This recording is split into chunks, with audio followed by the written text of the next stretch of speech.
अस्सलाम वालेकुम।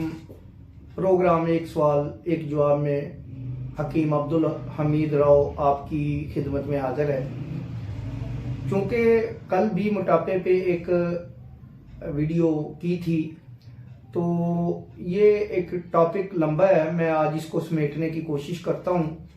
उसके बाद चूँकि जोड़ों के दर्द को शुरू करना है, तो उसी के साथ आज एलर्जी के 2-3 सवाल आ गए हैं। तो मैं चाहता हूँ कि हम इस टॉपिक को क्लोज करें। कुछ मिसाल के तौर पे मोटापा इस जदीद दौर का एक ख़ास तोहफा है। एक मोटापा 99 बीमारियां पैदा करता है। कई औरतें बच्चे मोटापे से खासे परेशान हैं, लेकिन दुख का मदावा नहीं होता। ये मूसी भी होता है। इसके बाद इसके मुख्तलिफ असबाब हैं, इन्हें दूर किए बिना इसका कोई हल नहीं है।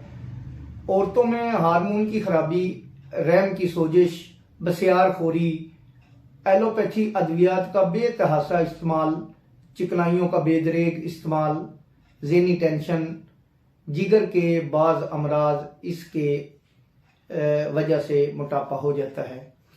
मोटापे के मरीजों का कोई ख़ास इलाज नहीं हो पाता। इसकी वजह है कि असबाब को दूर करते करते मरीज अद्वियात से उकता जाता है।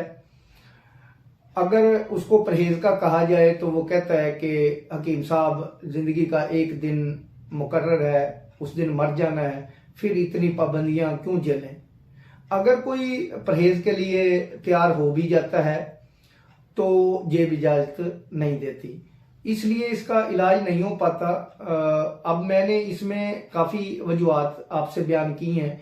कल की जो वीडियो होगी उसके अंदर मैं इसकी अलग-अलग एक एक चीज़ का इलाज बताऊंगा। कोई गुफ्तगू नहीं करूंगा, कोई बात नहीं करूंगा। सिर्फ आपने ये वीडियो अपने सामने रखनी है। इसमें जो हार्मोन की खराबी, रहम की सोजिश, बसियारखोरी, एलोपैथी अद्वियात का बेतहाशा इस्तेमाल, चिकनाइयों का बेदरेग इस्तेमाल, ज़हनी टेंशन, जिगर के बाद अमराज, इनका जो हल है, इनमें जो मैं इलाज बता सकता हुआ वो मैं बताऊंगा, इनका हल बताऊंगा।